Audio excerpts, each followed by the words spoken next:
Israel और Gaza के बीच बहुत इंटेंस वॉर चलने के बारे में आप सभी को तो पता लग ही गया होगा। 7 अक्टूबर 2023 को हमास मिलिटेंट्स ने 5000 से भी ज्यादा रॉकेट्स इजराइल और साउदर्न पार्ट ऑफ इजराइल में लॉन्च किया था।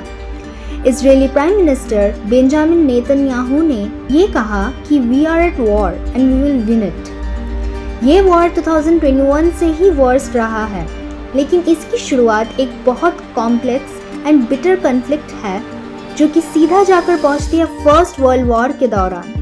तो आइए इस विषय के बारे में और डीपली जानने की कोशिश करते हैं। पहले के समय में पैलेस्टीनियन टेरिटरी वो हुआ करता था जो आज का इजराइल, गाजा और वेस्ट बैंक है। दोनों इजरायली और पैलेस्टीनियन अरब्स हिस्ट्री, कल्चर और आइडेंटिटी सब कुछ पैलेस्टीनियन टेरिटरी और जेरूसलम के एंशियंट सिटी से लिंक्ड है। एसोसिएटेड प्रेस के अकॉर्डिंग जेरूसलम को one of the most bitterly contested city of earth माना जाता है। वर्ल्ड वॉर 1 के समय ऑटोमान एम्पायर ने इस रीजन को करीब 400 साल तक कंट्रोल किया था जर्मनी के साथ। 1920 में ब्रिटेन को पैलेस्टीन का कंट्रोल दिया गया था by the league of Nations, एक ऑर्डर के तहत जिसे कहा जाता है ब्रिटिश मैंडेट। 1917 में ब्रिटिश गवर्नमेंट ने ज्यूइश स्टेट का इजराइल में बैलफोर डिक्लेरेशन के साथ एस्टैब्लिशमेंट के लिए सपोर्ट किया था। इस डिक्लेरेशन सपोर्ट में ये कहा गया था, Nothing shall be done which may prejudice the civil and religious rights of existing non-Jewish communities in Palestinian territories or the rights and political status enjoyed by Jews in any other country. World war 2 के समय Jewish community ने धीरे धीरे उनके खुद के community के destruction के कारण ईस्टर्न और सेंट्रल यूरोप से 1922 से 1947 तक माइग्रेट करना शुरू कर दिया था। करीब 6 मिलियन यूरोपियन ज्यूज को मार दिया गया था और बाकी बचे हुए ज्यूज को बेघर कर दिया गया था। उनके पास रहने के लिए कोई जगह नहीं थी और यही ज्यूइश इमिग्रेशन के बढ़ने के कारण बहुत सारे पैलेस्टीनियंस को डिस्प्लेस कर दिया गया और ऐसे ही वायलेंस शुरू हुआ। 1929 के आसपास 67 ज्यूज को मार दिया गया था हेब्रोन मैसकर में, जो कि एक पार्ट है पैलेस्टीनियन रायट का against Jewish immigration in Palestine. Europe में ज्यूज को क्रिश्चियन बर्दाश्त नहीं कर पाते थे, जिसके पीछे एक रिलीजियस कॉन्फ्लिक्ट है और वो ये है कि क्रिश्चियंस को लगता है कि जीसस क्राइस्ट की डेथ ज्यूज के कारण हुई थी और इसी वजह से ज्यूज को नफरत किया जाता है। ज्यूज पैलेस्टीन में अपना एक अलग देश पाने के लिए मूवमेंट शुरू की थी जिसका नाम ज़ायनिज़्म था। इस मूवमेंट की शुरुआत 1896 में की गई थी। बेलफोर लेटर के बाद ब्रिटिश गवर्नमेंट ने ज्यूज को अलग कंट्री देने का वादा किया था, लेकिन बदले में ये भी कहा गया था कि ज्यूज को अलग देश मिलने के बाद वो ब्रिटिश का साथ कभी नहीं छोड़ेंगे। बेलफोर लेटर के बाद ब्रिटिश आर्मी ने पैलेस्टीन पर कब्जा कर लिया और ऑटोमान एम्पायर को ख़त्म कर दिया था। धीरे धीरे पैलेस्टीन के अरब्स को ये लगने लगा कि उन्हें अलग देश तो मिल गया, लेकिन ब्रिटिश ने उनके फ्रीडम के बारे में एक बार भी नहीं पूछा। इसी के चलते उन्होंने आवाज़ उठाना शुरू किया, जिसमें काफ़ी लोगों को अरेस्ट किया गया था। कुछ लोगों को फांसी दे दी गई तो कुछ लोगों को बाहर निकाल दिया गया। पैलेस्टीनियन अरब्स ने स्ट्राइक शुरू कर दिया था और ये स्ट्राइक शुरू हुआ था 1939 में और ये स्ट्राइक चलती रही व्हाइट पेपर के रिलीज होने तक। व्हाइट पेपर के तहत उन्होंने पील कमीशन अप्लाई किया था, जिसमें ये लिखा गया था कि ज्यूज और अरब्स का यूनिफाइड पैलेस्टीन में रहना इम्पॉसिबल है और इसके अलावा पैलेस्टीन के नए ज्यूज इमिग्रेंट्स पर रोक लगा दिया और उन्हें ज़मीन खरीदने से भी मना कर दिया गया और पैलेस्टीन को एक इंडिपेंडेंट कंट्री बनाया जाएगा जिसमें ज्यूज की भी होम कंट्री होगी। और यही व्हाइट पेपर के कारण ब्रिटिश और ज्यूज के बीच कॉन्फ्लिक्ट आ गई और पूरे पैलेस्टीन ने ब्रिटिश गवर्नमेंट पर हमला कर दिया था, जिसमें काफ़ी लोग मारे गए थे। उसी समय वर्ल्ड वॉर 2 छिड़ गई, जिसने ऑलरेडी 6 करोड़ लोगों की जान ले चुकी थी। पर वही हिटलर ने डेथ कैंप्स में 60 लाख यूरोपियन ज्यूज को मार दिया, जिसको हॉलोकास्ट कहा जाता है। इस दर्दनाक इंसिडेंट के कारण बचे ज्यूज के पास पैलेस्टीन जाने के अलावा और कोई ऑप्शन नहीं बचा था। पर पैलेस्टीन में ऑलरेडी व्हाइट पेपर के अगेंस्ट ज़ायनिस्ट का हमला चल रहा था। 1947 के आसपास ब्रिटिश ने ये डिसाइड किया कि वो पैलेस्टीन छोड़ देंगे और यूनाइटेड नेशंस को इस पूरे कॉन्फ्लिक्ट का सलूशन निकालने पर छोड़ दिया और फिर 30% ज्यूज को 55% लैंड दे दिया गया। यूनाइटेड नेशंस में इस टॉपिक को 72% वोट मिला और इसी के चलते पैलेस्टीन का 55% लैंड ज्यूज को दे दिया गया। और इस टॉपिक के दौरान यूनाइटेड नेशंस की मीटिंग पर इंडिया की भी प्रेजेंस थी और तब के प्राइम मिनिस्टर जो कि जवाहरलाल नेहरू थे, उनके इस फैसले के खिलाफ काफ़ी आवाज़ उठाई थी और ये कहा था कि उनके इंडियन एम्बेसडर को ज़ायनिस्ट के द्वारा रिश्वत ऑफर किया गया था कि वो उनके फेवर में वोट डाले। इसीलिए बाकी अरब कंट्रीज़ ने भी अकॉर्डिंगली इनके इस डिसीजन के खिलाफ थे और ऐसे ही ज़ायनिस्ट यानी इजराइल और पैलेस्टीन एक दूसरे के खिलाफ खड़े हो गए और जंग छिड़ गई। ज्यूज़ के मिलिट्री के काफ़ी स्ट्रांग होने के कारण पैलेस्टीनियंस उनका मुकाबला नहीं कर पाए। 14 मई 1948 को डेविड बेन-गुरियन ने official state of Israel declare कर दिया और वो इजराइल के फर्स्ट प्राइम मिनिस्टर बन चुके थे। अरब कंट्रीज ने धीरे धीरे इजराइल पर वॉर शुरू कर दिया था एक के बाद एक, क्योंकि ये ब्रिटिशर्स का नया तरीका है उनके मुल्क पर कब्जा जमाए रखने का। पर 5 कंट्रीज ने इजराइल पर जब हमला बोला था तब इजराइल के पास कुछ वेस्टर्न कंट्रीज का भी सपोर्ट था, तो उसके पास काफ़ी स्ट्रांग मिलिट्री ग्रुप भी थी। तो चलिए अभी पहले जानते हैं डिस्प्यूटेड टेरिटरीज के बारे में, जो कि गाजा, वेस्ट बैंक और ईस्ट जेरूसलम है। गाजा, जो कि गाजा स्ट्रिप के नाम से भी जाना जाता है, ये अप्रॉक्स 2 मिलियन पैलेस्टीनियंस का घर माना जाता है जिनको ईदर डिस्प्लेस कर दिया गया या फिर फोर्सफुली उन्हें वॉर ऑफ इंडिपेंडेंस के समय इजराइल से निकाल दिया गया। डेलावेयर से भी छोटा वेस्ट बैंक इजराइल के मैप में ईस्ट में लाई करता है। वेस्ट बैंक में करीब 3 मिलियन पैलेस्टीनियंस रहते हैं, जिनमें से ज़्यादातर लोग मुस्लिम अरब्स हैं। वेस्ट बैंक में कई सारे ज्यूइश होली साइट्स हैं जिन्हें हर साल हज़ारों पिलग्रिम्स विजिट करने आते हैं। तीसरा आता है ईस्ट जेरूसलम। जेरूसलम खुद में ही एक डिवाइडेड और डिस्प्यूटेड सिटी है। जेरूसलम को अरब इजरायली के वॉर के बाद 1948 में 2 हिस्सों में बांटा गया था, जिसमें वेस्टर्न पोर्शन को इजराइल कंट्रोल करता था और ईस्टर्न पोर्शन को जॉर्डन कंट्रोल करता था। और यही इजराइल ने 1967 को 6 डे वॉर में एंटायर सिटी को कैप्चर कर लिया। पर फिर भी आज भी जेरूसलम को कहीं का नहीं माना जाता, ना इजरायलीज का और ना ही पैलेस्टीनियंस का। 2017 में ट्रंप एडमिनिस्ट्रेशन ने यूएस एम्बेसी को इजराइल से जेरूसलम में मूव किया तेल अवीव के अंडर, जो कि एक फॉर्मल रिकॉग्निशन है जेरूसलम का एज द कैपिटल। जब 1979 को Israel Egypt peace treaty talks हुआ था, उसके बाद इजराइल ने इजिप्ट को अपना साइनाई पेनिनसुला वापस देने का निर्णय लिया। पर 2 सालों के बाद इजिप्ट के प्राइम मिनिस्टर को एक्सट्रीमिस्ट ग्रुप्स मार देते हैं। ज्यूज ने भी अपना घर बनाना शुरू कर दिया होता है, लेकिन इंटरनेशनल कम्युनिटी को इस बात से एतराज़ थी क्योंकि ये 1947 के पार्टीशन प्लान के अगेंस्ट थी। वेस्ट बैंक का एरिया पैलेस्टीन के लिए होना चाहिए था, लेकिन इजराइल ने वहाँ अपना कब्जा बना लिया था। 1992 को फिर से एक पीस टॉक किया जाता है, जहाँ पीएलओ के लीडर यासिर अराफात, इजराइल के प्राइम मिनिस्टर yitzhak rabin भी पीएलओ को रिकॉग्नाइज करते हैं कि ये एक टेररिस्ट ग्रुप नहीं है। पर पैलेस्टीनियंस के कुछ लोग ऐसे थे जो इजराइल से किसी भी तरह का कोई समझौता नहीं करना चाहते थे और उन्होंने अपना एक अलग ही ग्रुप बना लिया था, जिसको आज हम हमास के नाम से जानते हैं। पर 1995 को ज्यूइश एक्सट्रीमिस्ट ग्रुप ने अपने प्राइम मिनिस्टर का मर्डर कर दिया, क्योंकि वो ये नहीं चाहते थे कि वेस्ट बैंक के आसपास कोई भी पैलेस्टीनियंस दिखे। जब इजराइल आसपास के देश में कब्जा करना चाह रही थी, तब पैलेस्टीन अपने मुल्क को बचाना चाहते थे और इसी के चलते उन्होंने PLO यानी पैलेस्टीन लिबरेशन ऑर्गेनाइजेशन का फॉर्मेशन किया। PLO ने अपना हक पाने के लिए काफ़ी सारे हाईजैक्स एंड अटैक्स किए थे, जिसके कारण सारे कंट्रीज ने उन्हें टेररिस्ट का नाम दे दिया।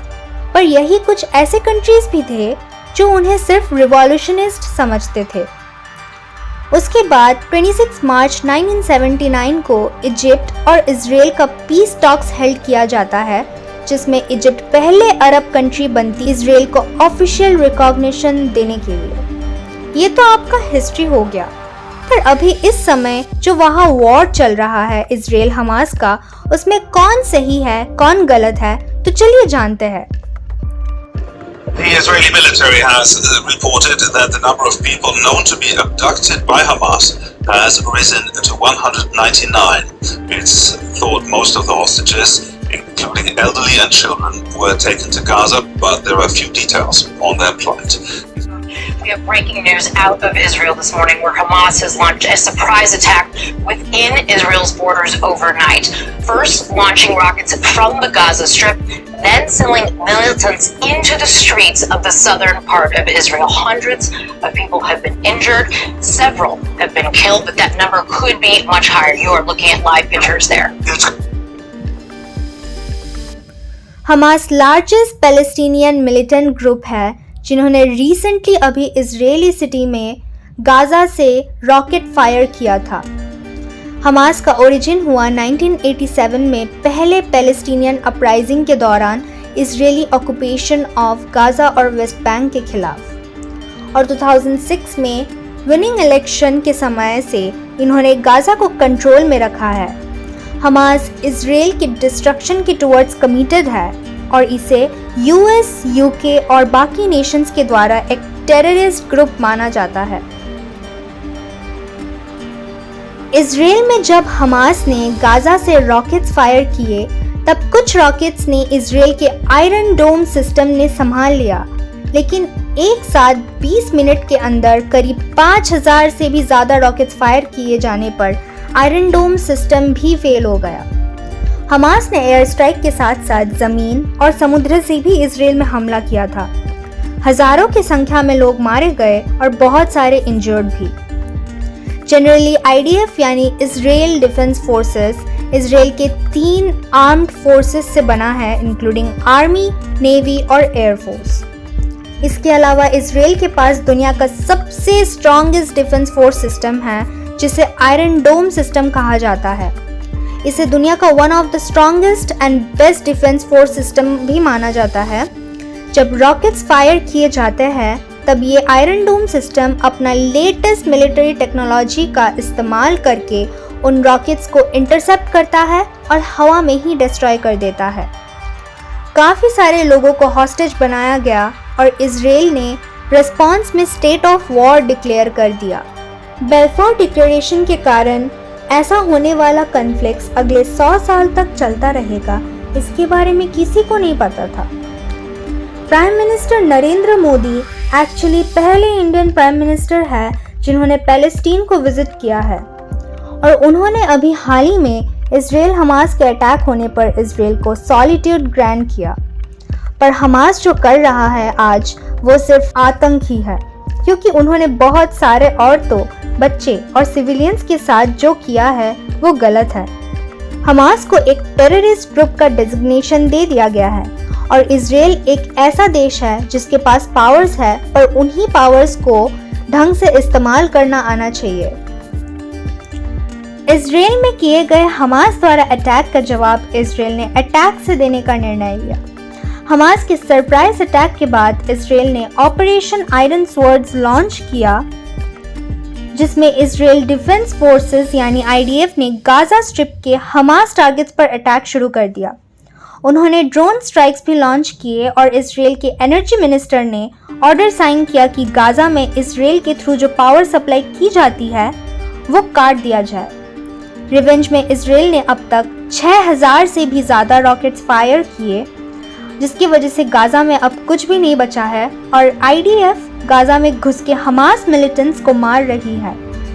13 अक्टूबर 2023 को इजराइल ने गाजा में अल्टीमेटम चालू किया कि अगले 24 घंटे के अंदर पूरे गाजा सिटी को इमीडिएटली इवैक्यूएट करना होगा और पर्टिकुलर एरिया को नो मैन्स लैंड बनाया जाएगा।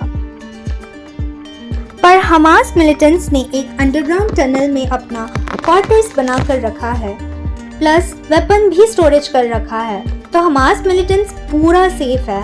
और इस टनल के बारे में कि ये कहाँ फैली हुई है, इजराइल को कोई खबर नहीं। और इसकी वजह से ही टनल को डेविल्स टनल भी कहा जाता है। इजराइल का सबसे बड़ा गोल ये है कि वो हमास को पूरी तरह वाइप आउट करना चाहते हैं, और दूसरी गोल ये है कि वो हमास के टॉप कमांडर याह्या सिनवर का एनकाउंटर करना चाहते हैं।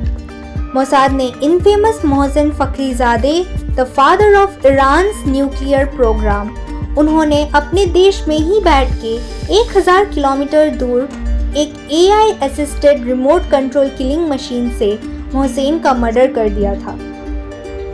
इजराइल का पहला मिशन तो अपने हमास द्वारा कैप्चर किए गए 199 हॉस्टेजेस को छुड़ाना है, पर ये इजराइल के लिए कोई मामूली बात नहीं है, क्योंकि 2011 में हमास ने कॉर्पोरेट गिलाद शलीद को कैप्चर कर लिया था, और इस एक सोल्जर को छुड़ाने के लिए इजराइल को पूरे 1000 पैलेस्टीनियन प्रिजनर्स को छोड़ना पड़ा था, जिनमें से एक मास्टरमाइंड है याह्या सिनवर।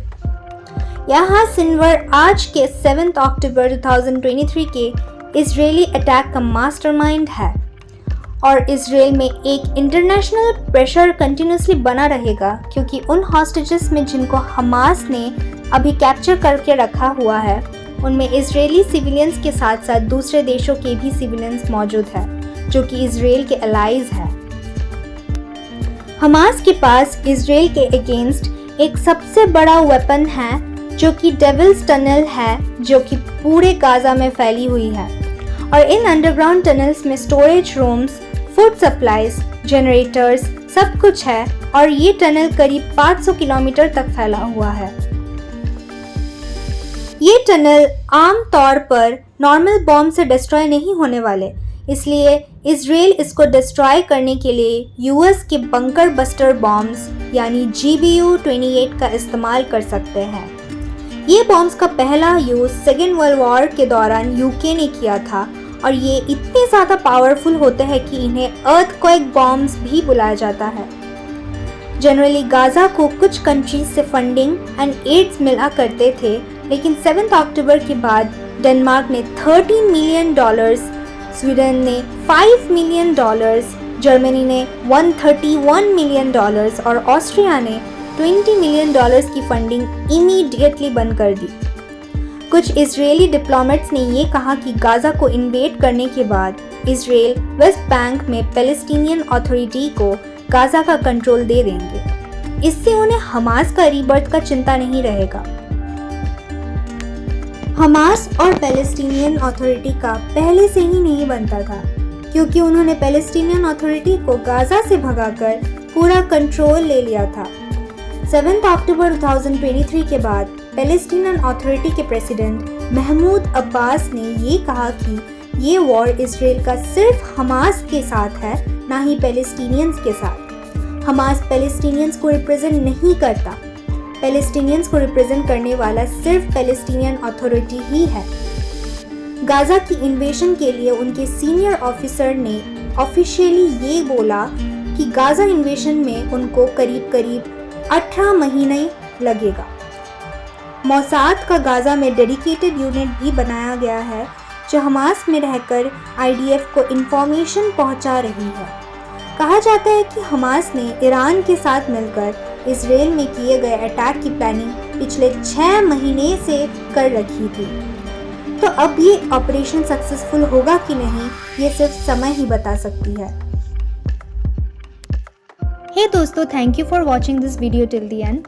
अगर आपको ये वीडियो अच्छी लगी और जानकारी पसंद आई तो जुड़े रहिए ऐसे और भी इंटरेस्टिंग इन्फॉर्मेशंस के लिए, और चैनल को सब्सक्राइब करना मत भूलिएगा। चलिए मिलते हैं अगले वीडियो पर।